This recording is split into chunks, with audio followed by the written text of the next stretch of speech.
Tu vas m'aider juste à accueillir ton frère, ta soeur, au nom du Seigneur. Souhaite-lui la bienvenue dans la présence de Dieu. Merci.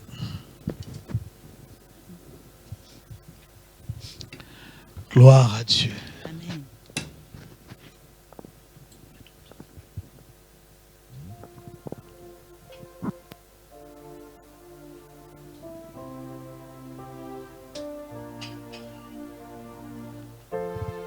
Alléluia.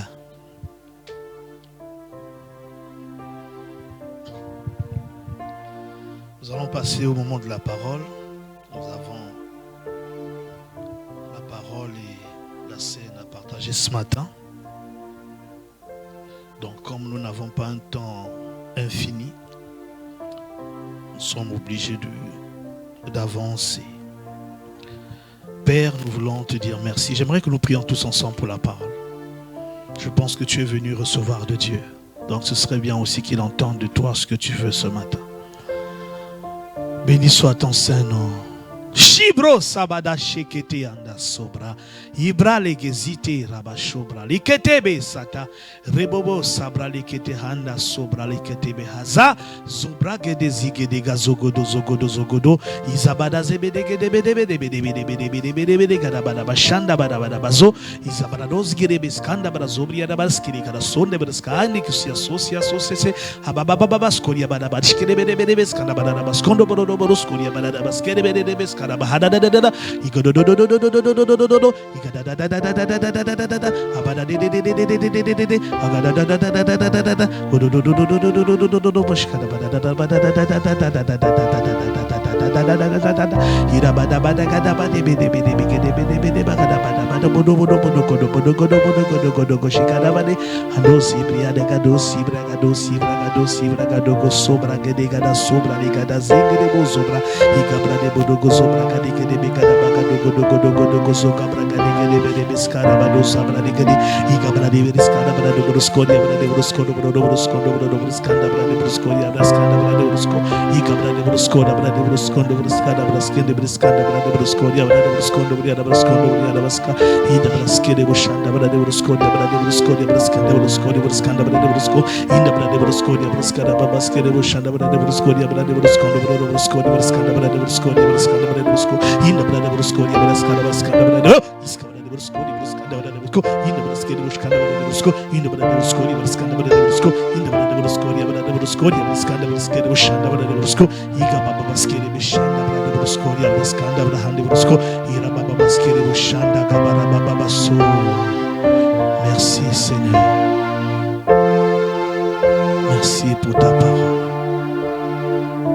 Et merci pour ton ministère. Au travers de ta parole et de ton esprit. Au nom de Jésus. Amen. La semaine dernière,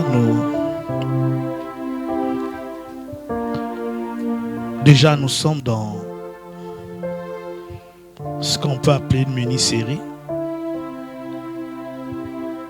Sauf si le Seigneur en décide autrement, sur le fait de tenir ferme dans la foi. Amen. Alléluia. Vous vous levez, vous fermez tranquillement, c'est pas... Gloire à Dieu. Donc nous sommes sur une thématique combien importante, tenir ferme dans la foi. Le Seigneur nous a donné quelques éléments, quelques raisons pour lesquelles il est important de tenir ferme dans la foi. Parmi les raisons qu'il avait données, il y avait le fait que sans la foi, il est impossible d'être agréable à Dieu. Amen. Nous ne pouvons pas être agréables à Dieu sans la foi. Et dimanche dernier, nous avons vu une autre raison. L'importance pour laquelle le Seigneur, voudrait que nous puissions tenir ferme dans la foi, c'est parce qu'il vient bientôt. Vous avez certainement déjà entendu dire, ou lu même dans les Écritures, que Jésus revient bientôt. Mais ce que nous n'avons pas toujours su ou compris, c'est le fait qu'il revient pour la foi. Il revient pour la foi. Et donc, dimanche dernier, l'idée c'était de pas trop de s'attarder sur la foi, mais c'est de montrer que nous avons tout intérêt à travailler à notre foi, à bâtir notre foi et à affermir notre foi, parce que le retour, la venue du Seigneur est vraiment proche. Alléluia. Nous avons essayé d'examiner des signes pour voir l'accomplissement et les temps où cela doit arriver. Il y a une partie que je n'ai pas abordée, la partie des signes qui relèvent du sacerdoce. Nous avons évoqué des signes politiques, des signes qui ont trait au social, mais pas au sacerdoce. Mais je ne vais pas y revenir parce que ce n'est pas la conviction que j'ai eue.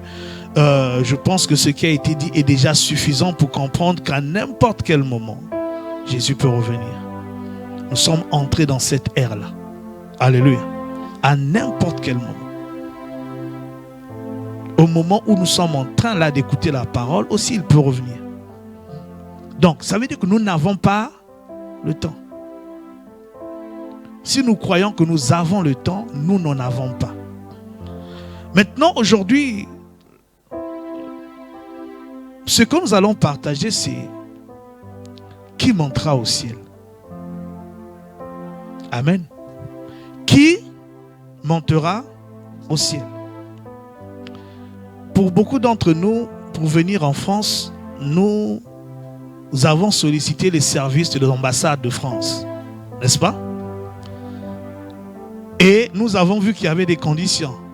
Tu ne vas pas à l'aéroport et puis tu prends l'avion, tu viens, tu dis aux gens, faites-moi passer, je vais aller en France. Ça marche comme ça? Non. Et je parle de la France, je peux parler des États-Unis, je peux parler du Canada, je peux parler du Japon. Tu ne te lèves pas, tu vas à l'aéroport et puis tu dis aux agents, écoutez, moi j'ai envie d'aller passer les vacances à Singapour aujourd'hui. Je vais aller un peu me reposer à Bali, laissez-moi entrer dans l'avion. Est-ce que ça se passe comme ça? Non. Il est question de comprendre qu'est-ce qui peut monter dans l'avion pour aller à New York, qui peut monter dans l'avion pour aller à Singapour. Et vous pouvez être dans un aéroport tous, mais vous n'aurez pas tous accès au même vol. Même si votre vol à vous, vous l'avez payé cher. Mais si votre vol, par exemple, ce n'est pas écrit dessus destination Brésil, c'est écrit destination Berlin, même si c'est en première classe, vous n'entrez pas dans celui du Brésil. N'est-ce pas? Donc, il est question aussi de savoir, quand il est question de l'enlèvement, qui montera au ciel, qui ira, qui partira. La Bible enseigne ça. Il faut le savoir pour voir est-ce qu'il y a des critères pour être enlevé et si oui, lesquels. Alléluia. Donc ça c'est la question que j'aimerais que nous allons traiter aujourd'hui. Nous allons commencer par un texte qui se trouve dans Luc 17, 24 à 30. Luc 17, 24 à 30. Qui montera au ciel? Qui montera dans le vol de l'enlèvement? Qui partira? Est-ce que je partirai? Ou est-ce que je resterai? C'est une question qu'on se pose tellement, mais auquel il est important de donner des réponses. Luc 17, 24 à 30. Nous y sommes? La Bible dit ceci. Nous pouvons nous lever pour honorer la parole de Dieu. Car, comme l'éclair resplendit et brille d'une extrémité du ciel à l'autre, ainsi sera le Fils de l'homme en son jour. Mais il faut auparavant qu'il souffre et qu'il soit rejeté par cette génération. Là, il est question de la croix. Et puis on dit, en ce jour-là, quand il reviendra, ce qui arrivera du temps de Noé arrivera de même au jour du Fils de l'homme. Les hommes mangeaient, buvaient, se mariaient et mariaient leurs enfants jusqu'au jour où Noé entra dans l'arche. Le déluge vint et les fit tous périr. Ce qui arrivera arriva du temps de Lot, arriva pareillement. Les hommes mangeaient, buvaient, achetaient, vendaient, plantaient, bâtissaient. Mais le jour où Lot sortit de Sodome, une pluie de feu et de soufre tomba du ciel et les fit tous périr. Il en sera de même le jour où le Fils de l'homme paraîtra. Amen. Nous pouvons nous asseoir. Ce texte vient aussi quelque part ajouter davantage au signe à ce qui a été dit dimanche dernier. Comment je peux savoir que le jour de son retour arrive? On dit, il en sera comme au temps de Lot et de Noé. Et le verset 28 dit même, ce qui arrivera du temps de Lot arrivera pareillement. Ça veut dire, si vous voulez savoir qu'est-ce qui se passera au jour où le Seigneur reviendra, il faut regarder à ce qui s'est passé au temps de Lot, à ce qui s'est passé au temps de Noé. Les mêmes choses vont se produire. Alléluia. La question, c'est qu'est-ce qui va se produire? Il y a beaucoup de choses qui se produiront. Mais je ne vais pas parler de beaucoup de choses. Je vais en parler de 2 ou de 3 qui vont nous permettre de pouvoir répondre à la question qui montera au ciel. La première chose qui est arrivée au temps de Noé, qu'on a retrouvé au temps de Lot, c'est qu'il y a un jugement qui est venu. Alléluia. Un jugement divin. Dieu a jugé les hommes. Dieu a jugé la terre. Et la deuxième chose qu'on peut citer, c'est qu'il y a des gens qui ont pu échapper à ce jugement. J'aimerais qu'on retienne ces 2 choses. Ce sont ces choses que nous allons analyser. Il y a un jugement qui est venu au temps de Noé. Il y a un jugement qui est venu au temps de Lot. Et puisque ça doit être, ce qui est arrivé en ce temps-là arrivera pareillement. Ça veut dire qu'au temps où le Seigneur viendra aussi, il y aura un jugement qui se produira. Et ce jugement, on en parle dans la Bible, de l'Ancien au Nouveau Testament. Nous n'avons pas le temps d'explorer tous les textes, mais je vais nous en proposer quelques-uns. 2 ou 3. Le premier texte se trouve dans 2 Pierre, chapitre 3, versets 4 à 7. 2 Pierre, chapitre 3, versets 4 à 7. Gloire à Dieu. 2 Pierre, chapitre 3, versets 4 à 7. La Bible dit ceci. Ils disent, en parlant des hommes, où est la promesse de son avènement? Car depuis que les pères sont morts, tout demeure comme dès le commencement de la création. Ils veulent ignorer, en effet, que des cieux existèrent autrefois par la parole de Dieu, ainsi qu'une terre tirée de l'eau et formée au moyen de l'eau. Amen. Non, on va lire juste, j'ai dit quoi, verset 6? 4 à 7, oui. Verset 6. Et que par ces choses, le monde d'alors périt submergé par l'eau.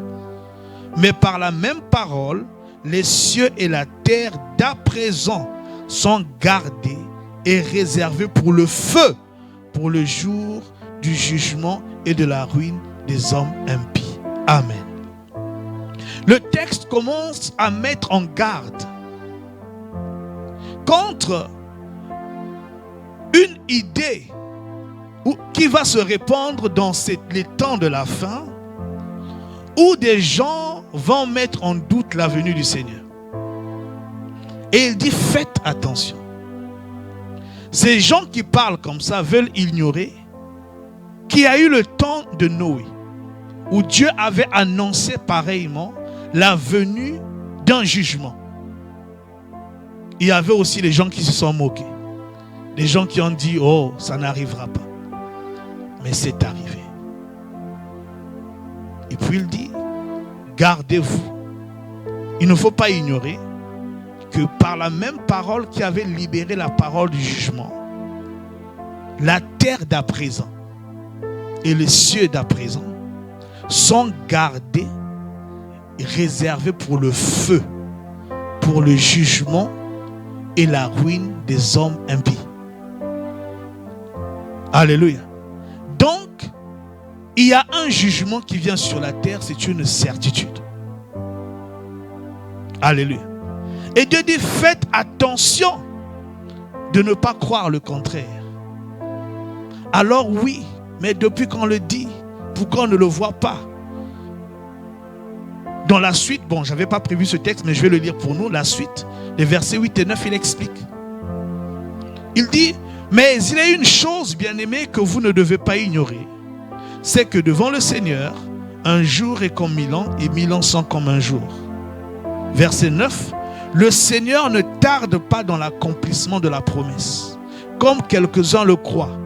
Mais il use de patience envers vous, ne voulant pas qu'aucun périsse, mais voulant que tous arrivent à la repentance.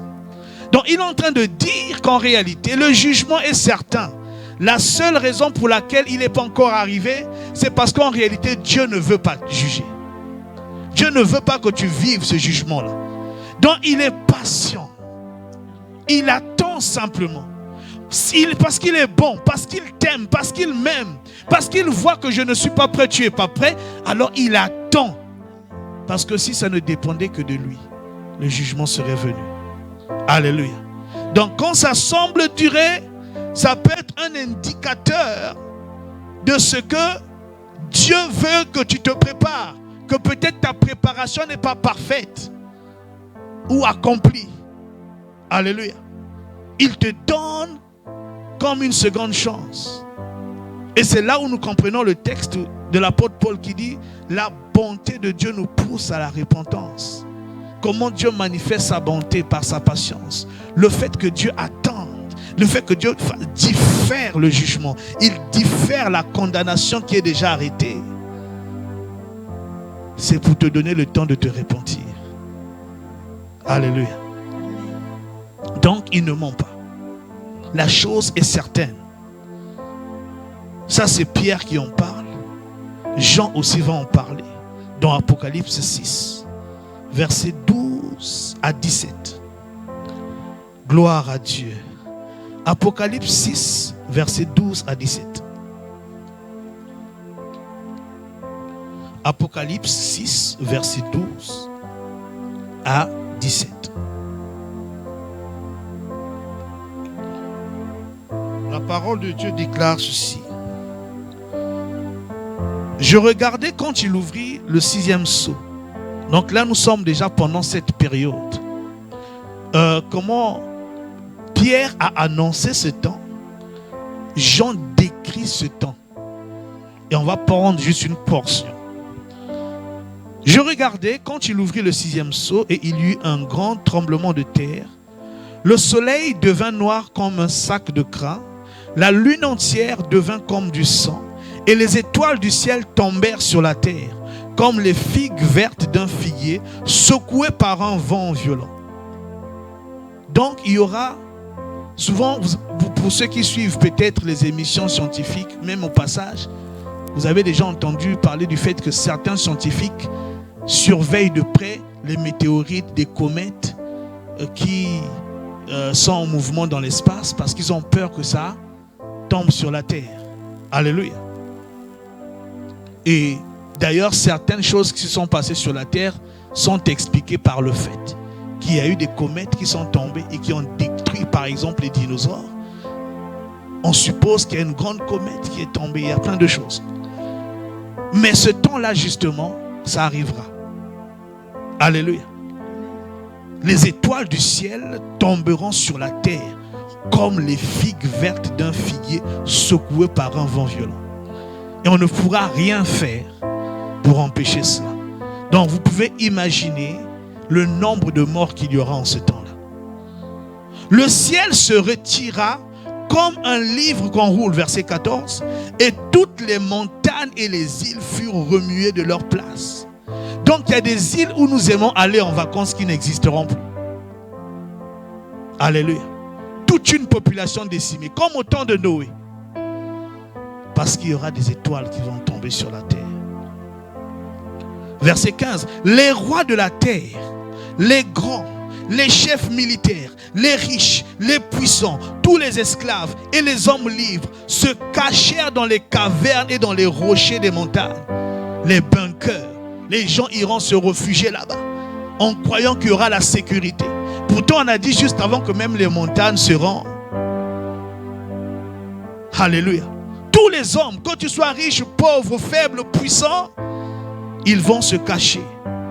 Verset 16. Et il disait aux montagnes et aux rochers, c'est les hommes qui parlent aux montagnes et aux rochers, tombez sur nous et cachez-nous devant la face de celui qui est assis sur le trône et devant la colère de l'agneau. Car le grand jour de sa colère est venu et qui peut subsister. Alléluia.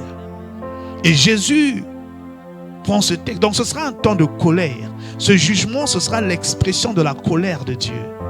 Alors, la colère de Dieu, il ne faut pas la prendre comme si Dieu était fâché et puis il voulait se venger. Non, Dieu n'est pas aussi passionnel que nous. Dieu, quand il libère sa colère, c'est pas qu'il ne t'aime pas, c'est pas que tu l'as énervé. Non, c'est pas ce Dieu-là. Alléluia. Ce genre de colère, il dit, je n'ai pas de colère en moi. Je crois dans Isaïe 27, il me semble qu'il dit qu'il n'a pas de colère en lui. Ce genre de colère, ça n'existe pas. Je vais peut-être le lire pour nous rapidement. Isaïe 27, verset 4. Il dit, il n'y a point en moi de colère. Isaïe 27, 4. Il n'y a point en moi de colère. Mais si je trouve à combattre des épines et des ronces et des épines, je marcherai contre elles, je les consumerai tous ensemble, tout ensemble. Donc il ne marche pas sur les épines, sur les ronces, parce qu'il est en colère. Alléluia. Donc quand on parle de la colère de Dieu, c'est juste le moyen par lequel il exerce sa justice. C'est comme en France, quand on juge, le moyen par lequel on exerce la justice, c'est la prison. Alléluia. Le juge qui t'envoie en prison n'a rien contre toi. Il a analysé les faits, tu as été trouvé coupable selon les faits qui lui ont été présentés, et puis on t'envoie en prison. Il n'a rien contre toi, sauf quand c'est un juge qui est peut-être corrompu, mais normalement, d'un point de vue juridique, un juge ne te juge pas parce qu'il a un problème avec toi. Et d'ailleurs, quand on découvre qu'il y a un juge qui a un problème avec toi, on le change pour éviter ce parti pris. Donc quand Dieu exerce sa colère, qui s'exprime par le jugement, c'est pas parce qu'il a quelque chose contre toi, sinon il serait injuste. C'est le moyen par lequel il exerce son jugement. Alléluia. Gloire à Dieu. Et Jésus dans Matthieu 24, verset 21 dit ceci. Il parle de ce temps. Et Matthieu 24, verset 21. Jésus, le Seigneur, dit ceci. Pierre en a parlé, Jean en a parlé, ceux qui avaient été autour du Seigneur, lui-même en parle. 24, verset 21, il dit ceci. Car alors, la détresse sera si grande qu'il n'y en a point eu de pareil depuis le commencement du monde jusqu'à présent et qu'il n'y en aura jamais.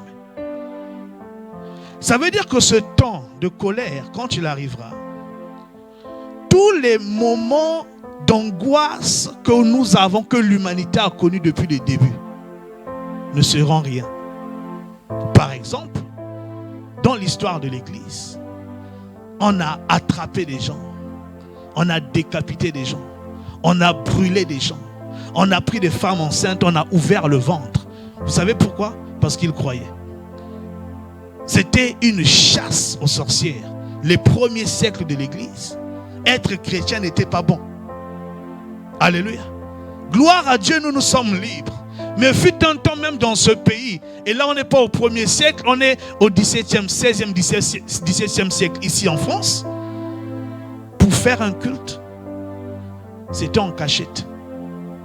Pour ceux qui connaissent par exemple la région des Cévennes, les gens se donnaient des messages en code pour dire que on a culte la nuit, même pas la journée, dans un bois. Et il fallait veiller à ce que ce ne soit que les convertis qui soient au courant. Bon, il arrivait aussi qu'il y ait des infiltrés.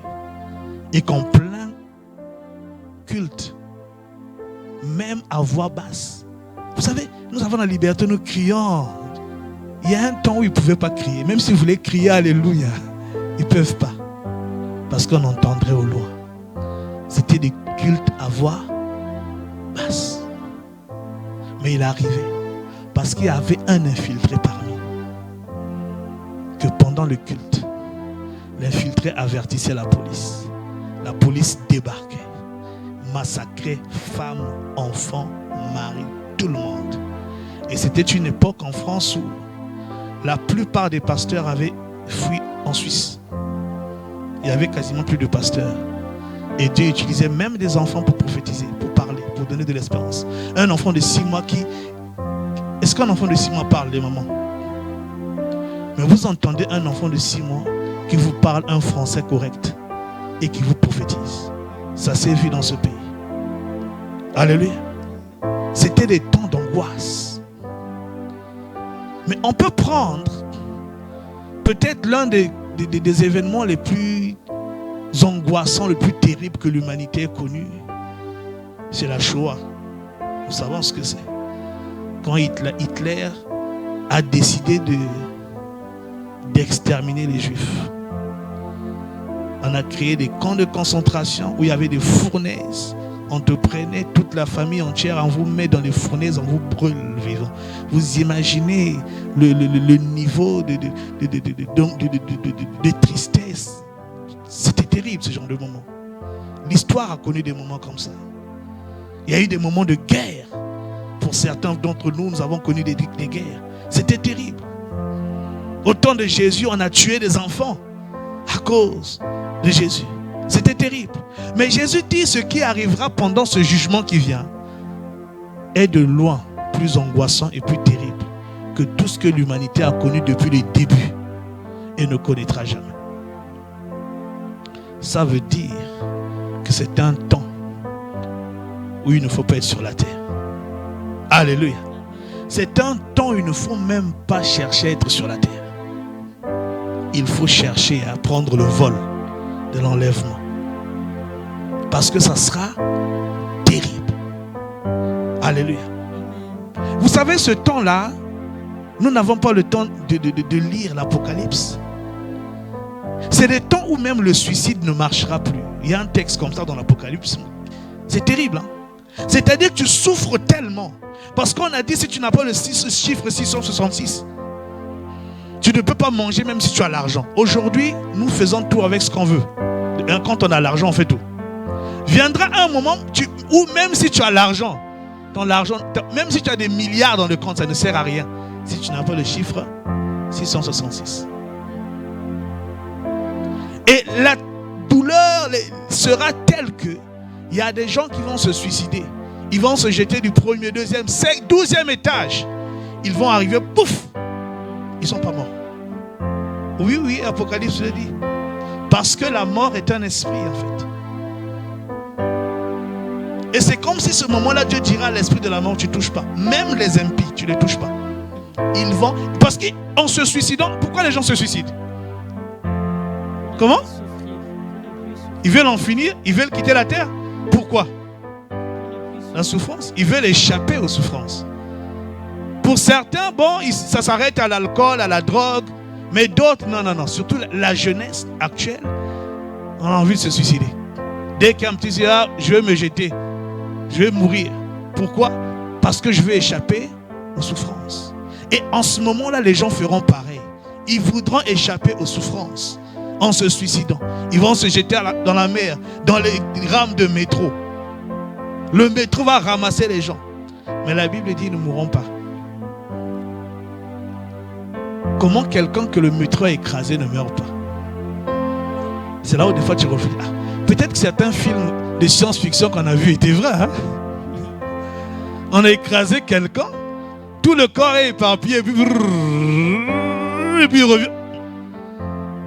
Non, ça va exister. Donc vous imaginez, même la mort va te refuser. Parce que Dieu aura dit, tu ne touches pas. Ils doivent boire la coupe. Amen. C'est un temps où il faudra pas être sur la terre. Mais la bonne nouvelle quand même, c'est que on a dit il en sera comme au temps de Noé et de Lot. Au temps de Noé, tout le monde n'est pas mort. Il y a Noé et sa famille qui ont été sauvés, qui ont échappé au déluge.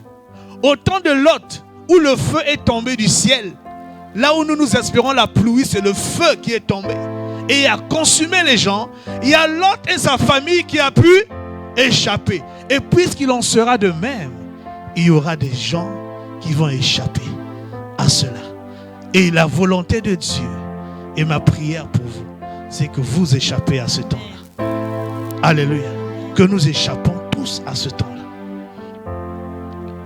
Mais il y a quand même quelque chose d'assez important. Pourquoi Noé a échappé et pas les autres? Pourquoi Lot a échappé et pas les autres? Alléluia. Ça ne peut pas être parce que Dieu aimait Lot ou Noé plus que les autres. Alléluia. Est-ce que Dieu n'aimait pas tous les gens de Sodome et Gomorrhe qui marchaient bizarrement? Est-ce qu'il n'aimait pas les gens de Noé qui marchaient bizarrement? La Bible dit Dieu a tant aimé le monde, pas l'église, pas les saints. L'amour de Dieu n'est pas pour les saints uniquement. Il est pour le monde. Jésus n'est pas mort pour nous.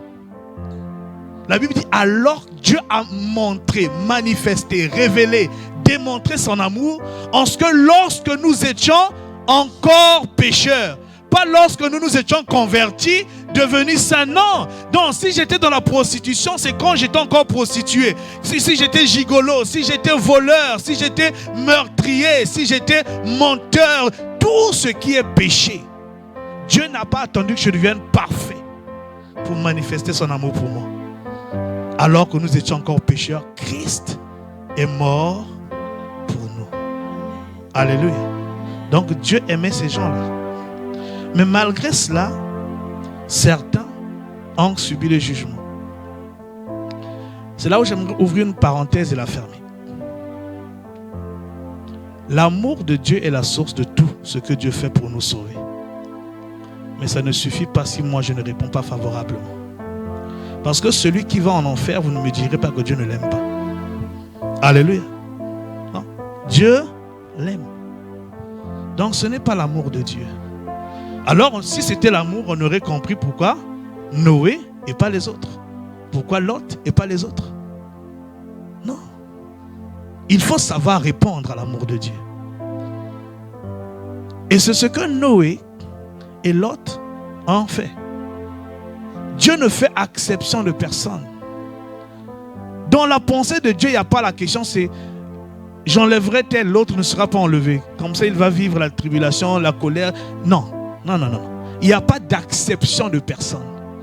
Pour Dieu, nous avons lu qu'il ne voudrait qu'aucun ne périsse. Ça, c'est sa volonté. Il ne veut pas qu'un seul périsse. Il veut que tous parviennent à la connaissance, à la repentance. Donc, tous soient enlevés. C'est tout ce qu'il veut. Mais malgré tout ça, à cause de son grand amour, d'autres iront quand même, vivront quand même ces moments-là, et pas certains. Alors, qu'est-ce qui caractérise ceux qui seront enlevés? Qu'est-ce qui caractérise ceux que le Seigneur va prendre pour dire, vous, je vais vous prendre avec moi dans le ciel, pour vous mettre à l'abri dans le ciel, parce que vous ne devez pas vivre le jugement qui vient. Ce n'est pas l'amour, parce que l'amour est pour tout le monde. Alléluia. Qu'est-ce qui caractérise? Nous lisons 2 Pierre, chapitre 5, verset 9. 2 Pierre, chapitre 5.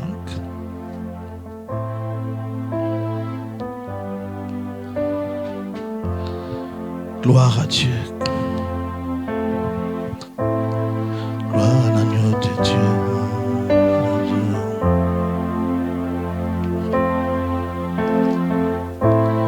Gloire à l'agneau de Dieu. 2 Pierre chapitre 2, versets 5 à 9. Nous y sommes. Quelqu'un pourra me préparer, pour ceux qui ont les micros, Proverbe 11.4. Ça nous fera gagner du temps. 2 Pierre 2, versets 5 à 9 dit ceci. Il n'a, en parlant de Dieu, s'il n'a pas épargné l'ancien monde, mais s'il a sauvé 8 personnes dont Noé. Écoutez ce qu'on dit de Noé. Ce prédicateur de la justice, lorsqu'il fit venir le déluge sur un monde d'impies. S'il a condamné à la destruction et réduit en cendres les villes de Sodome et de Gomorrhe, les donnant comme exemple aux impies à venir, et s'il a délivré Lot le juste, profondément attristé de la conduite de ces hommes, sans frein dans leur dérèglement, car ce juste qui habitait au milieu d'eux tourmentait journellement son âme juste à cause de ce qu'il voyait et entendait de leurs œuvres criminelles. Le Seigneur s'est donc délivré de l'épreuve les hommes pieux et réservé les injustes pour être punis au jour du jugement. Amen. Alors, nous avons tous lu ensemble.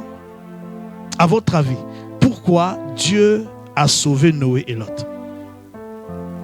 À cause de la justice. Noé a été appelé ce prédicateur de justice.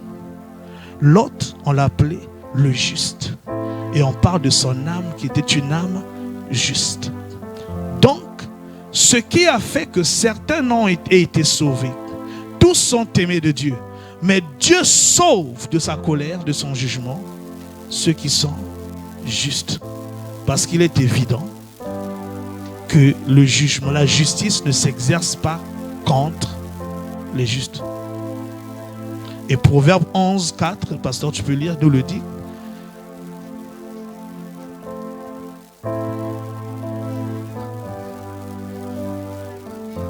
Alléluia. Ok. Au jour de la colère, la richesse ne sert de rien. Donc ce jour-là, ce n'est pas l'argent qui nous sauvera. Alléluia. Au jour de la colère, la richesse ne sert de rien et la justice délivre de la colère. Donc ce qui sauvera quelqu'un, c'est est-ce que je suis juste ou pas. Alléluia. Dieu va regarder. Il va voir. Papa est juste. Je le sauve. Maman, tu restes. Alléluia. Papa là, lui aussi il reste. Mais la maman là, oui, juste. Alléluia. C'est la justice. Et quand nous lisons même le Nouveau Testament, partout il est question de l'enlèvement, qui prend plusieurs noms. On parle du jour du Seigneur et beaucoup d'autres choses. Il est toujours question de justice. Toujours. Dieu, pour ne pas condamner, il faut que la justice, tu sois trouvé juste. Alléluia. Et chaque fois qu'il a été question de l'enlèvement dans la Bible, il a été question de justice. Romains 5, 9. Romains chapitre 5, verset 9. Nous dit ceci. Alléluia. Romains chapitre 5, verset 9. Nous dit ceci. À plus forte raison donc, maintenant que nous sommes justifiés par son sang, serons-nous sauvés par lui de la colère. Donc, qu'est-ce qui fera que nous soyons sauvés de cette colère, de ce jugement qui arrive? C'est le fait que nous soyons justes. C'est ce que Romains dit. Ceux qui sont justifiés seront sauvés. C'est pas ça? Ceux qui seront justifiés seront sauvés. Éphésiens 1, verset 9 à 11. Philippiens, pardon. Philippiens 1, verset 9 à 11. Gloire à Dieu. Philippiens 1, verset 9 à 11.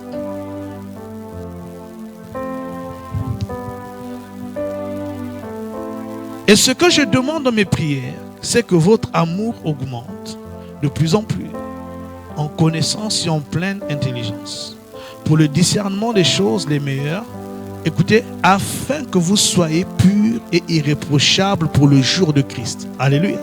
Le jour de Christ, c'est le jour où Jésus reviendra. Dans Éphésiens 5, là-bas, il dit, il purifie l'Église pour la rendre glorieuse, la faire paraître devant lui glorieuse, c'est-à-dire sans tache, ni ride, mais sainte et irrépréhensible. Donc, en ce jour-là, tu dois être trouvé saint et irrépréhensible, sans reproche. Alléluia. Et que ça va correspondre à quoi? Verset 11 nous dit, rempli du fruit de justice, qui est par Jésus-Christ, à la gloire et à la louange de Dieu.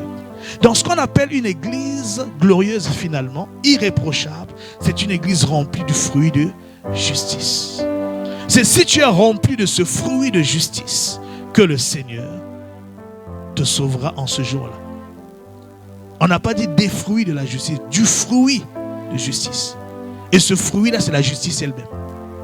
Alléluia. C'est si tu es rempli de la justice, alors tu peux être sûr que tu prendras le vol de l'enlèvement. Alléluia. Dans 2 Timothée 4, 7 à 8. 2 Timothée 4, 7 à 8. L'apôtre Paul dit ceci. 2 Timothée 4, 7 à 8. Il dit ceci. J'ai combattu le bon combat. J'ai achevé la course. J'ai gardé la foi. Désormais, la couronne de justice m'est réservée. Le Seigneur, le juste juge, me la donnera dans ce jour-là, et non seulement à moi, mais encore à tous ceux qui auront aimé son avènement, sa venue. Le jour dont il est question ici, c'est le jour où il viendra. Et il dit, quand il viendra, il va venir aussi avec des couronnes de justice qu'il va nous donner. Alléluia. La couronne de justice. Mais vous savez que une couronne ou une récompense, ici le terme couronne, c'est le terme récompense, porte toujours l'identité de l'épreuve. Alléluia. Si par exemple en France, quelles sont les récompenses qu'on peut donner? Meilleur cuisinier, par exemple. Mais il faut qu'on voit que si tu es un bon cuisinier, tu es un cuisinier déjà, et il faut qu'on voit que tu es le meilleur pour qu'on te donne le titre de meilleur cuisinier. C'est pas ça? Bien. Mais c'est pareil ce jour-là en fait. La couronne de justice sera donnée à ceux qu'il va trouver justes. Ceux qui répondent à cette caractéristique-là. Ah bon? Lui, il est juste. Elle est juste. Tiens la couronne de justice. Alléluia. Et ce sera quand? Au jour de son avènement. Prenons un dernier texte. Apocalypse. Chapitre 19, verset 8. Là, il est question. Alléluia. Des noces. Parce que vous savez que nous irons au ciel pour le mariage entre l'Église et Jésus. Alléluia. L'Église est l'épouse de Jésus.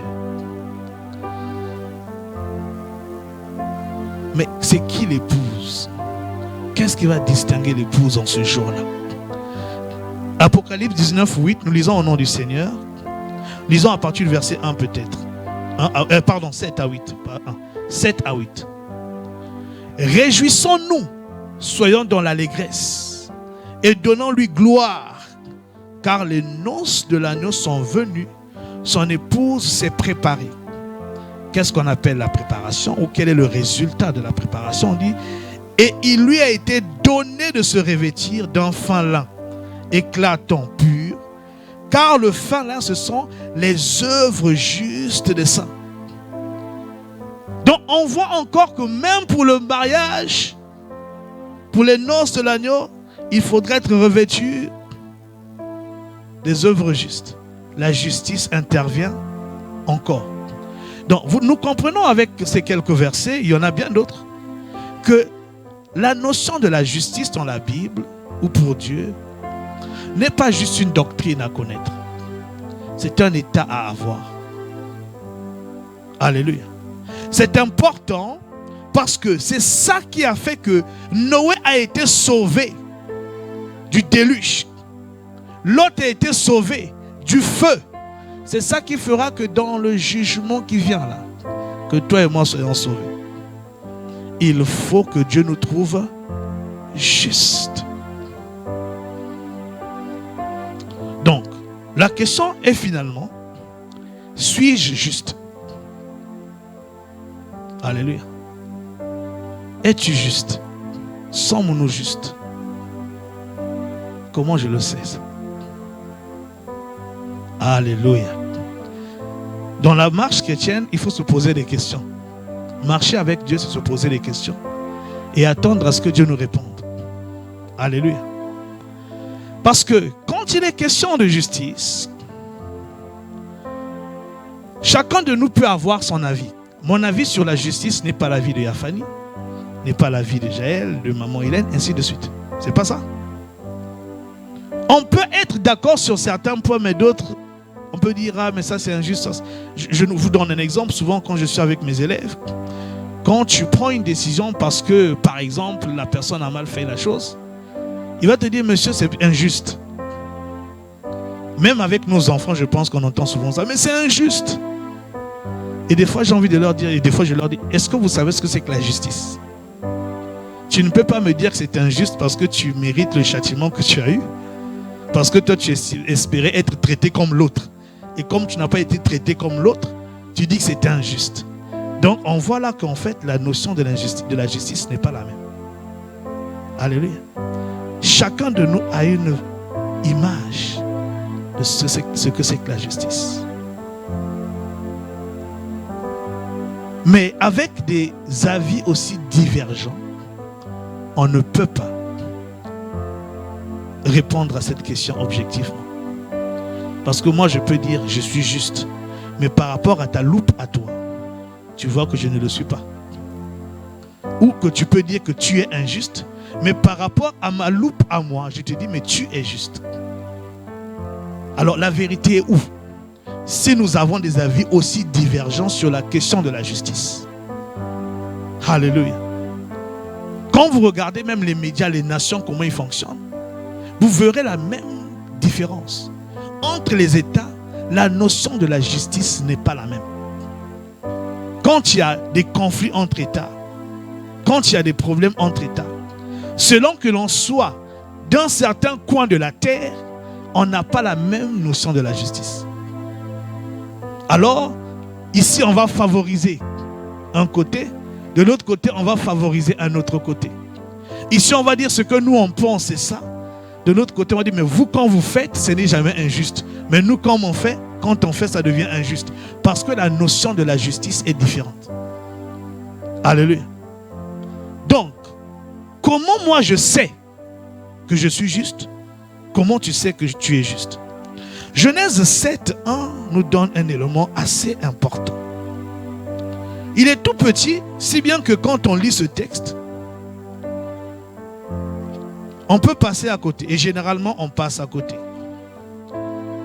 Genèse 7, verset 1. Gloire à Dieu. La Bible dit ceci, l'Éternel dit à Noé, entre dans l'arche, toi et toute ta maison, car je t'ai vu juste devant moi parmi cette génération. Donc ce texte déjà vient confirmer encore que la raison pour laquelle Noé est entré dans l'arche et donc a été sauvé du déluge, c'est parce qu'il a été trouvé juste. Ok? Mais quel est l'élément important ici qui nous permet de répondre? Comment je sais? Comment je peux répondre à la question je suis juste ou pas? Car qui juge?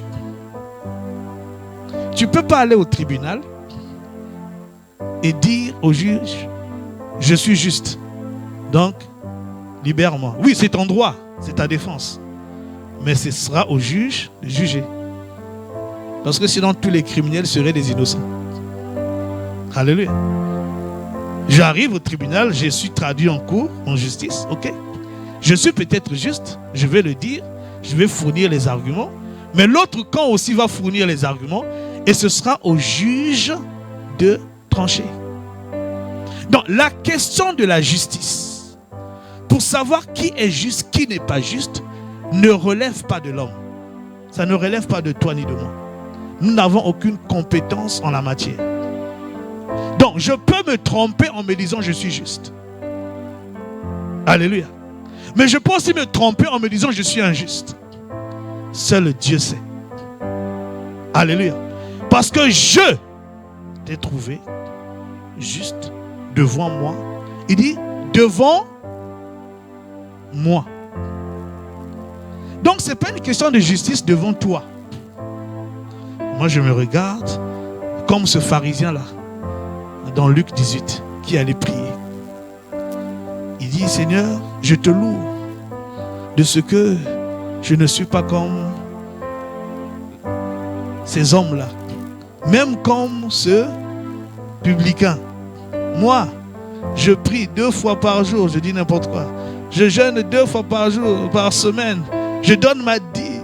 Tout ce que la loi dit, je pratique. Donc je suis juste. Et l'autre qui arrive, ce sachant publicain, un grand voleur, parce que c'était des vrais voleurs. Lui, il vient ramasser les impôts et puis il augmente. Des voleurs. Mais quand il a eu conscience qu'il était publicain, voleur, il a compris que je suis injuste devant Dieu. Alors il court devant Dieu. Il dit miséricorde, propitiation et compassion. Et Jésus dit, des deux, qui est parti justifié? Ça ne relevait pas d'eux. Vous savez pourquoi les Juifs, Jésus dit, parce que vous ne croyez pas, vous mourrez. Si vous disiez que vous aviez des péchés, vous serez sans péché. Mais parce que vous dites que vous êtes sans péché, c'est pour cela que votre péché demeure et vous mourrez dans vos péchés. Il n'y a rien de pire que de se juger soi-même et de dire à Dieu, en fait, moi je suis juste, tu ne peux pas me laisser. C'est pourquoi, pasteur, quand je me disais ce texte, le Seigneur m'a expliqué Ésaïe 43, qu'on aime citer. 46, je ne sais plus, 43 ou 46, où on dit justifie-toi toi-même. En fait, ce n'est pas dans le texte, dans le sens où nous pensons.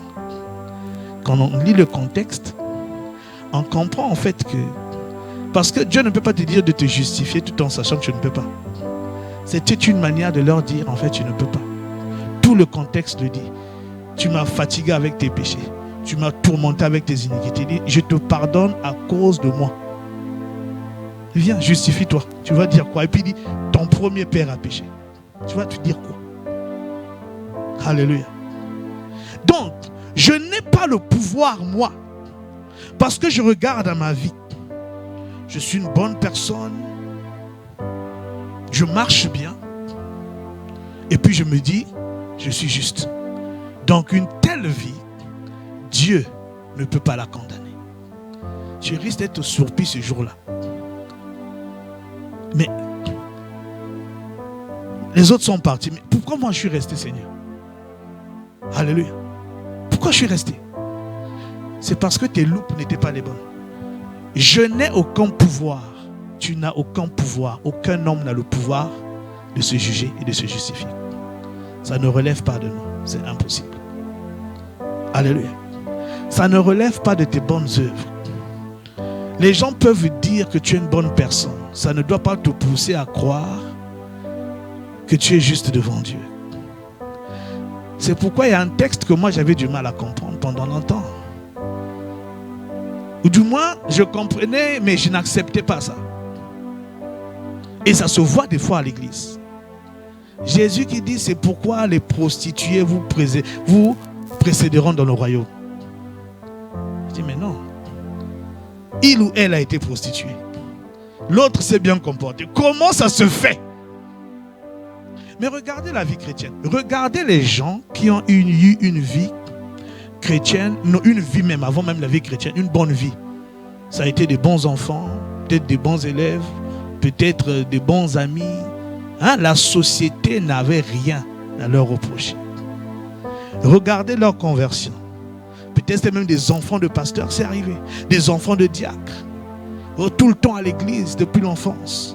Regardez la conversion de ces gens et regardez la conversion de celui qui était un bandit des grands chemins, qui a vécu une vie terrible. Regardez les deux conversions. Vous verrez que c'est jamais pareil. La consécration à Dieu n'est jamais pareil. Parce que celui qui a grandi dans une maison plus ou moins bien, qui a une vie plus ou moins acceptable selon les normes sociétales et environnementales, ne trouve pas toujours l'intérêt, ou il ne comprend pas toujours qu'il ne soit pas assez juste. Alléluia. Mais quand je vous dis ça, c'est sans jugement parce que c'est mon propre cas.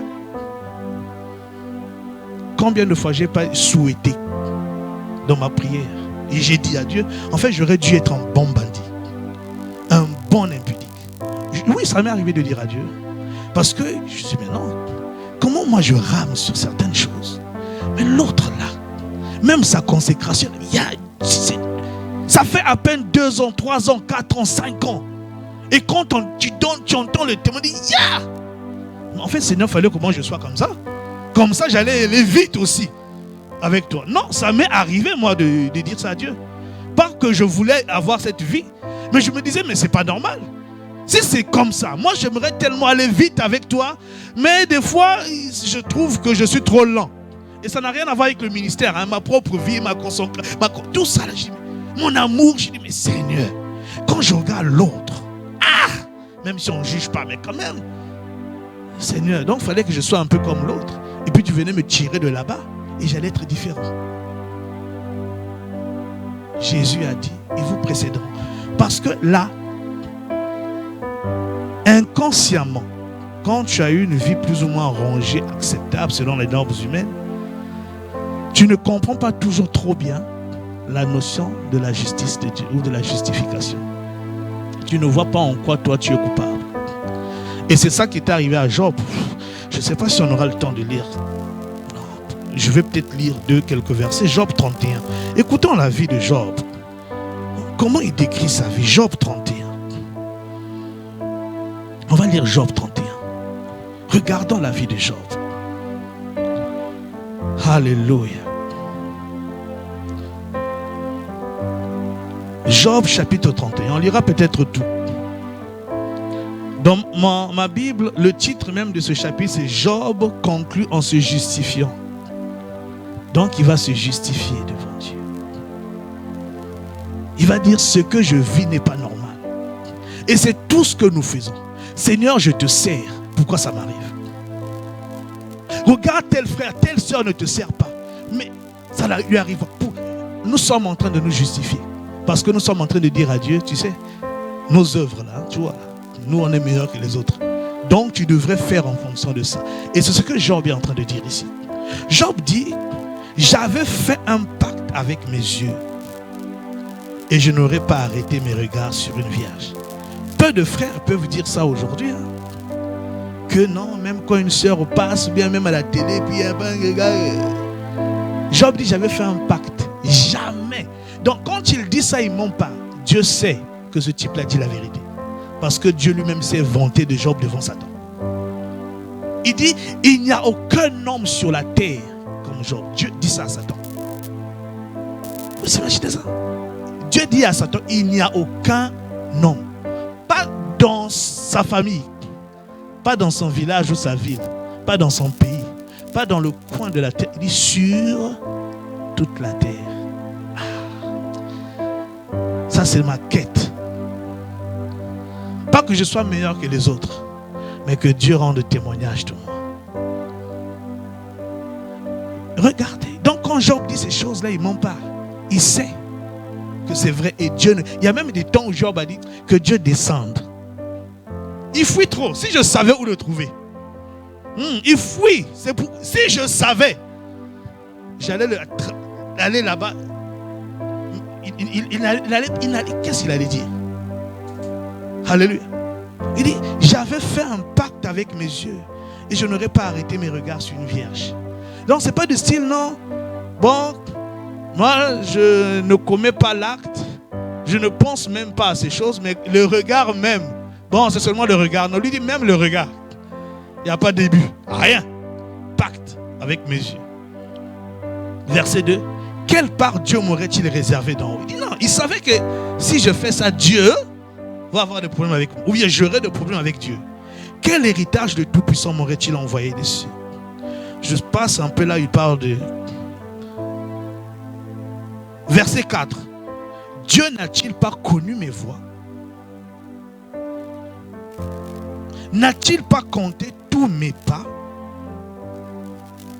Si j'ai marché dans le mensonge, si mon pied a couru vers la fraude, que Dieu me pèse dans des balances justes et il reconnaîtra mon intégrité. Ah! Job. Si mon pas s'est détourné du droit chemin, si mon cœur a suivi mes yeux, si quelque souillure s'est attachée à mes mains, que je sème et qu'un autre moissonne et que mes rejetons soient déracinés, il engage sa postérité. Alléluia. Et il engage sa productivité. C'est-à-dire que tout le fruit de mes travaux, que quelqu'un d'autre en jouisse. Si. Il faut être sûr hein, quand je parle comme ça devant Dieu. Si mon cœur a été séduit par une femme, si j'ai fait le guet à la porte de mon prochain, que ma femme tourne la meule pour un autre et que d'autres la déshonorent. Donc il dit, si Dieu peut me trouver coupable de ça, que ma femme devienne la femme d'un autre. Ah! Qu'on la déshonore. Non, Job. Non, Job, c'est pas possible. Il dit, car c'est un crime, un forfait que punissent les juges. Verset 13, je saute. Si j'ai méprisé le droit de mon serviteur ou de ma servante, lorsqu'ils étaient en contestation avec moi, qu'ai-je à faire quand Dieu se lève? Qu'ai-je à répondre quand il châtie? Verset 16. Si j'ai refusé aux pauvres ce qu'ils demandaient. Ah, nous des fois on refuse. Hein? Il dit, si j'ai refusé aux pauvres ce qu'ils demandaient. Si j'ai fait languir les yeux de la veuve. Si j'ai mangé seul mon pain. Nous des fois on mange seul. Sans que l'orphelin en ait eu sa part. Moi qui l'ai dès ma jeunesse élevé comme un père. Donc dès sa jeunesse il prenait soin des orphelins. Moi qui dès ma naissance ai soutenu la veuve. Si j'ai vu le malheureux manquer de vêtements, l'indigent n'avoir point de couverture, sans que ses reins m'aient béni, sans qu'il ait été réchauffé par la toison de mes agneaux.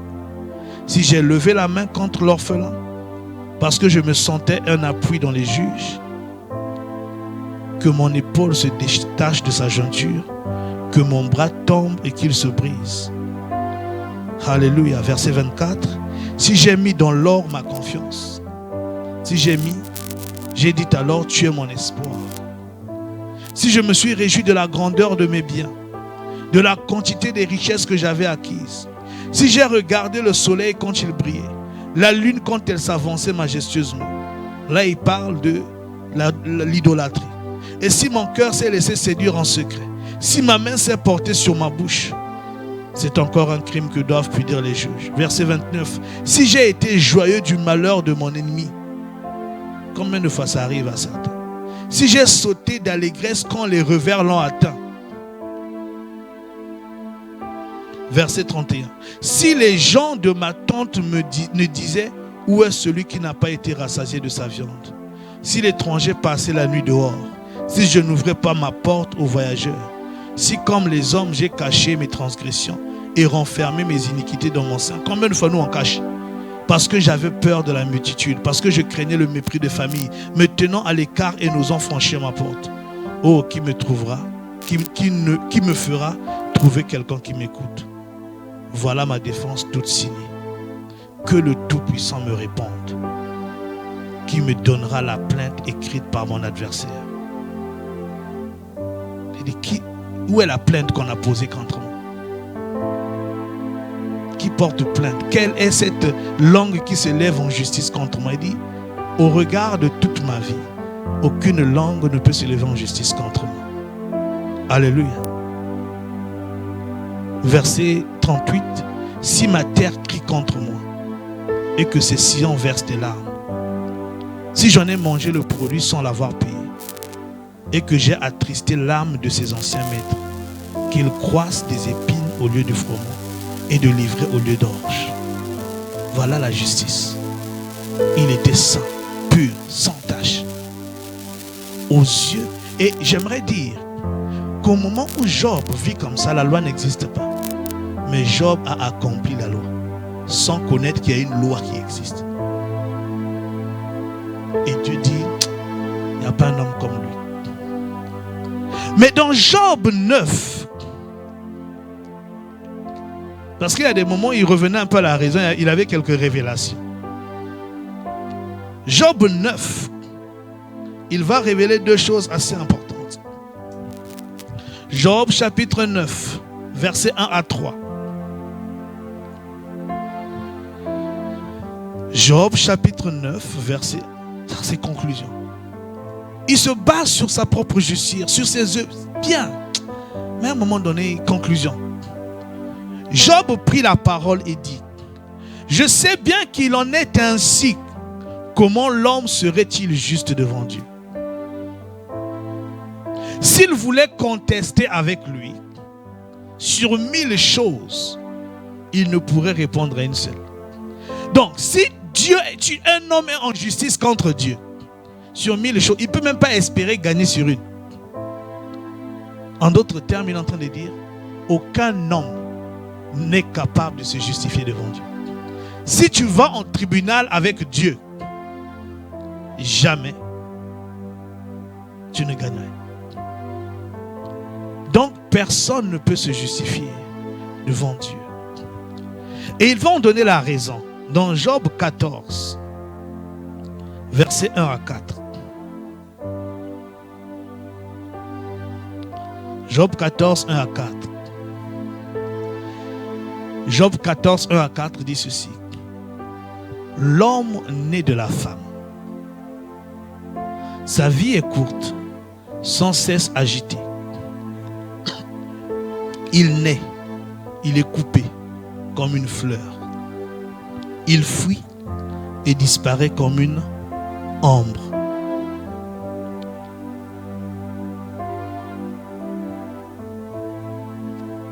Verset 4. Comment d'un être souillé sortira-t-il un homme pur? Il n'en peut sortir aucun. Au verset 1, il a dit d'où est sorti l'homme?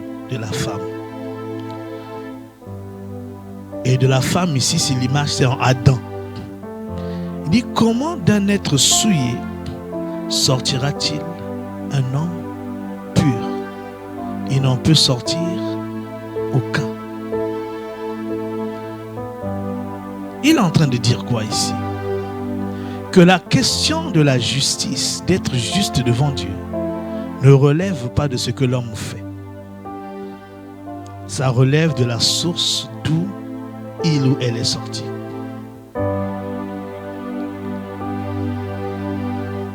Jésus l'a dit dans Matthieu 7, je crois verset 16, 17 ou 17, 18.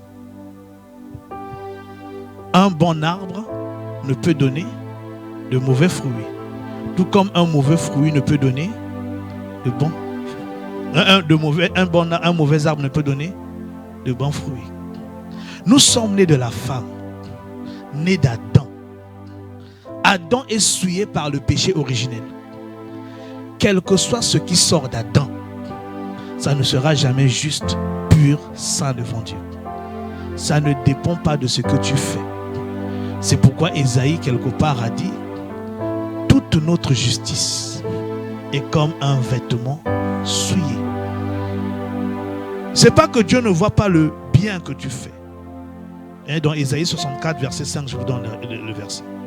C'est pas que Dieu ne voit pas le bien que tu fais. Tu es une bonne personne. Mais pour Dieu, tout bien que tu peux faire en tant que personne humaine est souillé à ses yeux. Ne saurait te justifier. Pourquoi? Parce que tu es né et je suis né d'une source impure. D'une source souillée. D'une source dans laquelle il n'y avait aucune justice. Donc, personne, Dieu ne regarde pas au...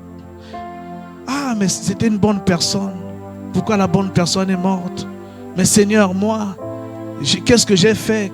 Mais moi, je me suis bien comporté. Ça n'a aucune valeur devant la justice divine. Alléluia. Ça n'a aucune valeur.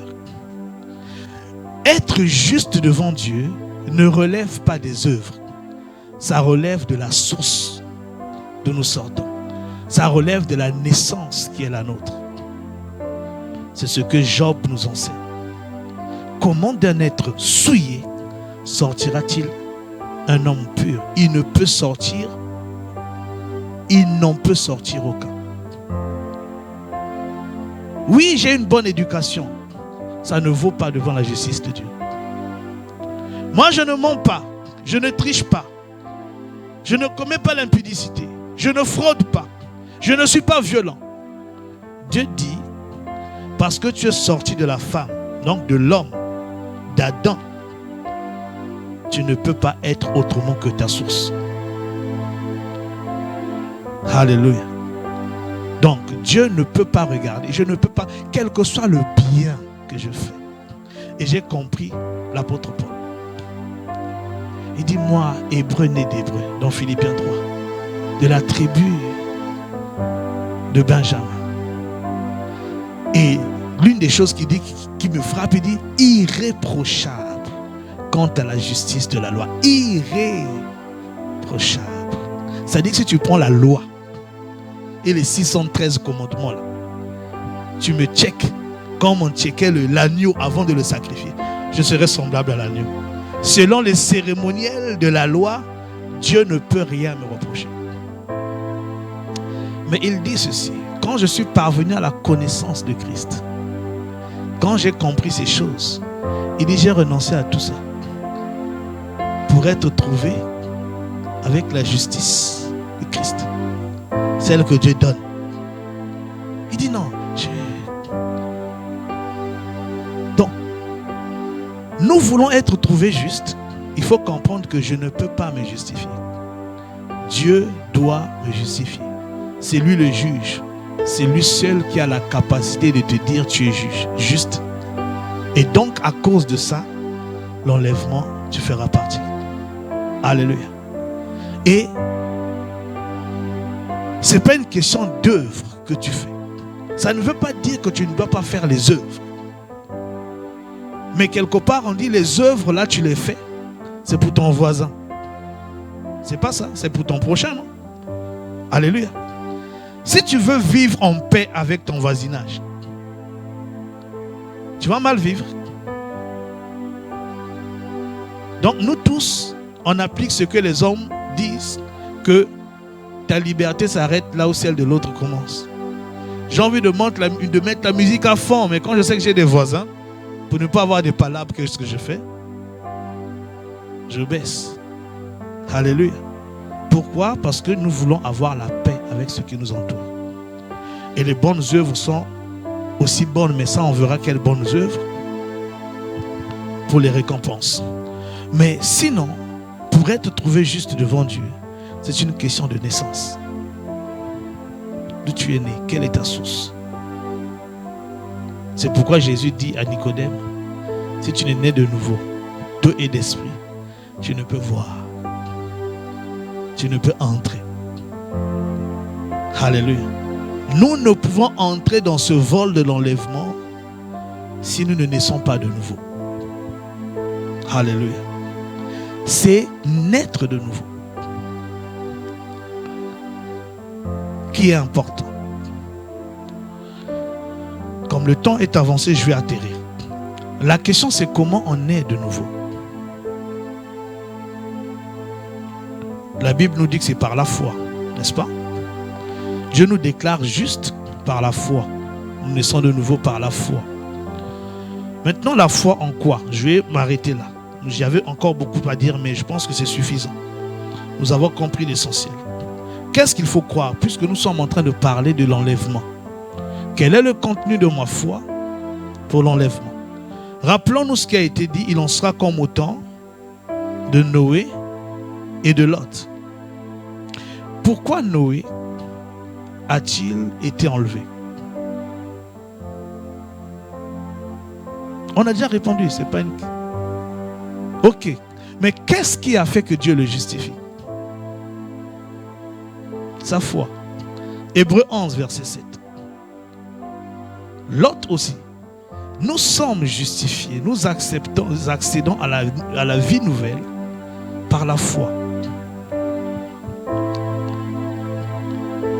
11.7, Hébreux 11.7. C'est par la foi que Noé divinement avertit des choses qu'on ne voyait pas encore et saisi d'une crainte respectueuse, construisit une arche pour sauver sa famille. C'est par elle qu'il condamna le monde et devint héritier de la justice qui s'obtient par la foi. Vous entendez? Comment a-t-il obtenu la justice? Par la foi. Mais la question c'est en quoi il a cru? Qui peut me répondre? Qui peut nous répondre sur l'autre? En quoi Noé a cru? Je relis le texte. C'est dans le texte. C'est par la foi que Noé divinement avertit des choses qu'on ne voyait pas encore et saisi d'une crainte respectueuse, construisit une arche pour sauver sa famille. C'est par elle qu'il condamna le monde et devient héritier de la justice qui s'obtient par la foi. Je vais peut-être lire aussi Genèse 19 pour Lot du coup. Ça c'est un point important.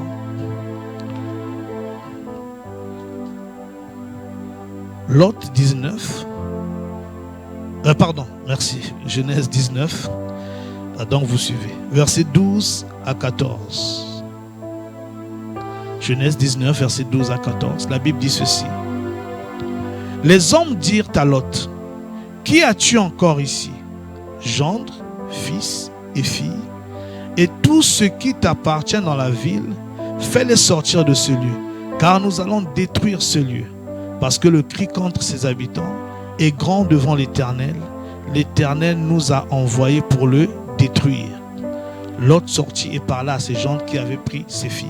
Levez-vous, dit-il, sortez de ce lieu, car l'Éternel va détruire la ville. Mais aux yeux de ses gendres, il parut plaisanter. En quoi Lot et Noé ont cru?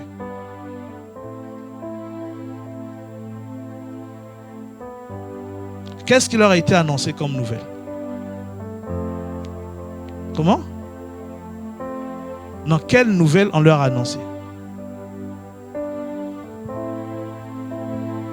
J'entends pas. Il y avait un jugement. C'est pas ça. Il y avait un jugement. Ils ont cru. Notre foi. Regardez, je ne peux pas croire en Jésus si je ne suis pas conscient qu'il y a un jugement. Alléluia. Si je n'accepte pas ça,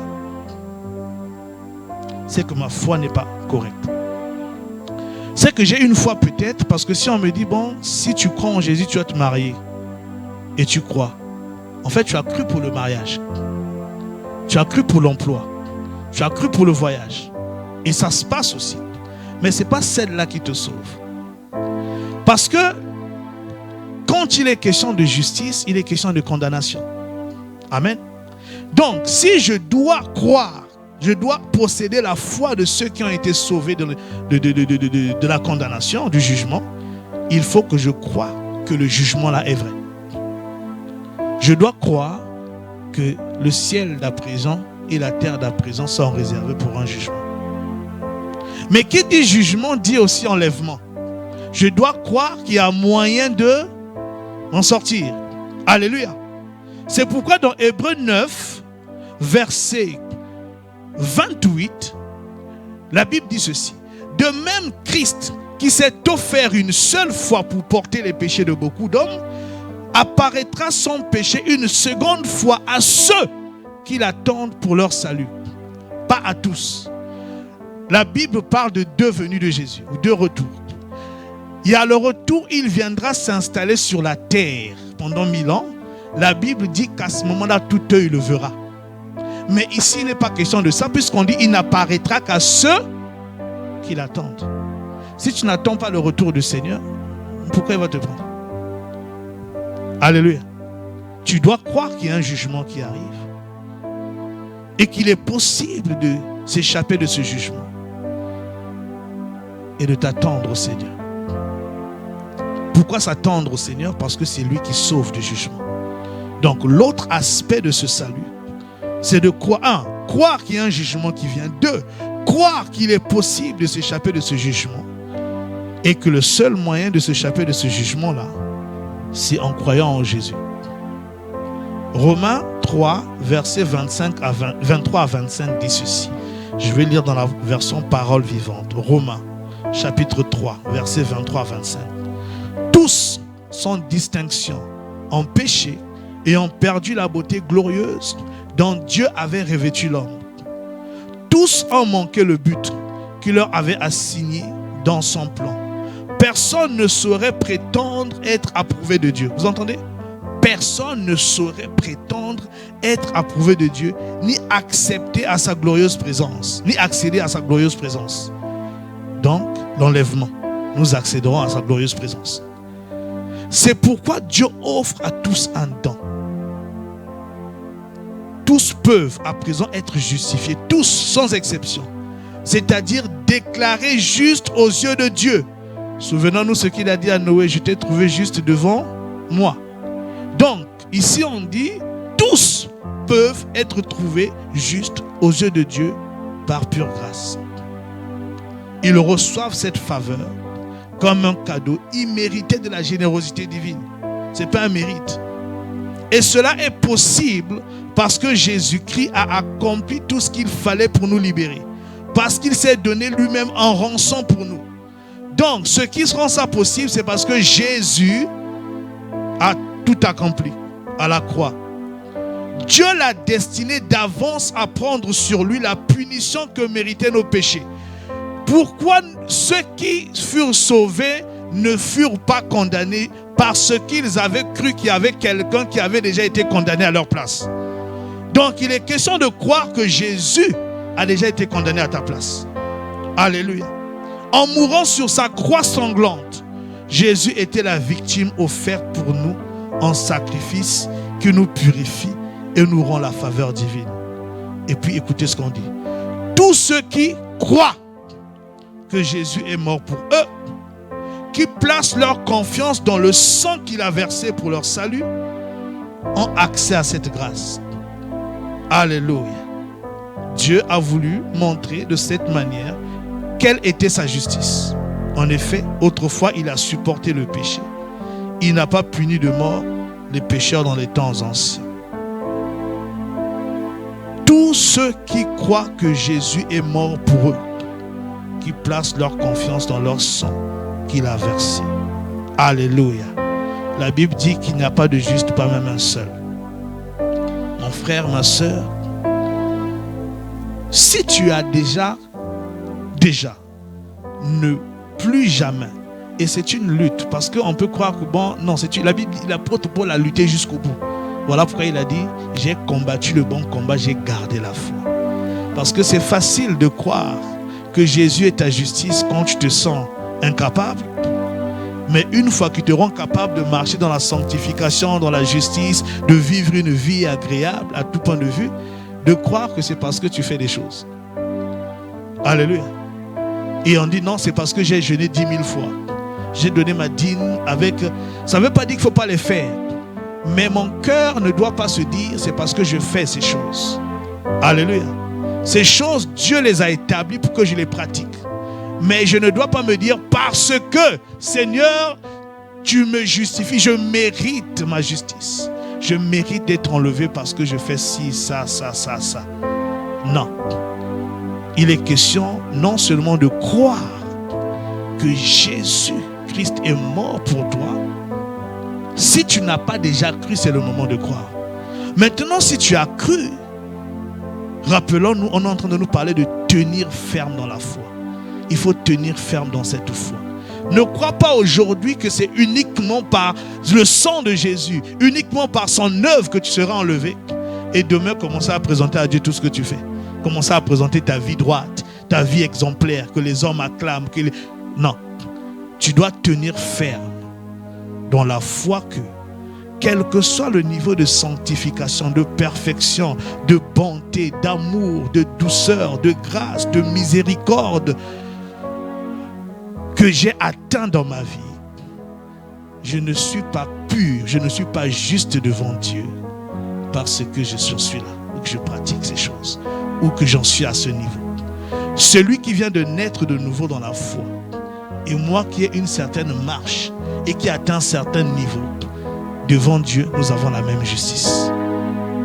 Il n'y a pas plus juste, il n'y a pas moins juste. Et même Jésus n'est pas plus juste que nous devant Dieu. Pourquoi? Parce que la justice que Dieu nous impute, c'est la justice de Christ. Alléluia. Gloire à Dieu. Gloire à Dieu. Nous avons terminé. Je pense que c'est le mot de la fin. Nous nous levons. Alléluia. Tu vas simplement faire cette prière. Si tu es là, tu n'as jamais reçu vraiment le Seigneur. Je t'en conjure de croire, que tu sois là physiquement ou en ligne, je t'en conjure de croire qu'il y a un jugement qui vient. Et Dieu t'offre une buée de sauvetage. La foi en Jésus-Christ.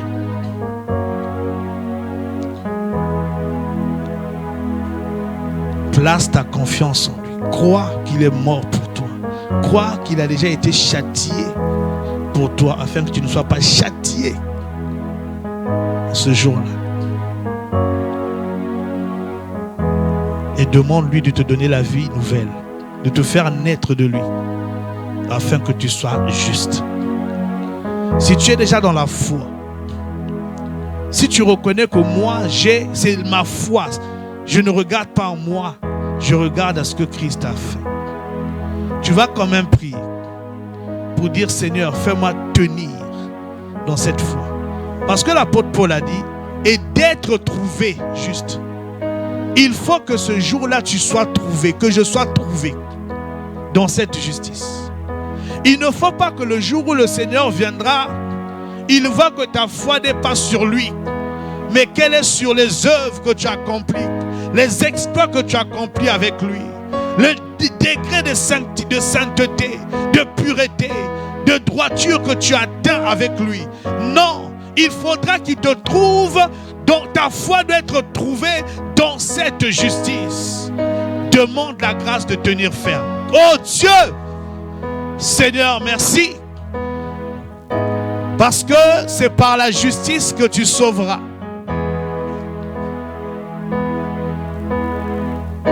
De la colère à venir.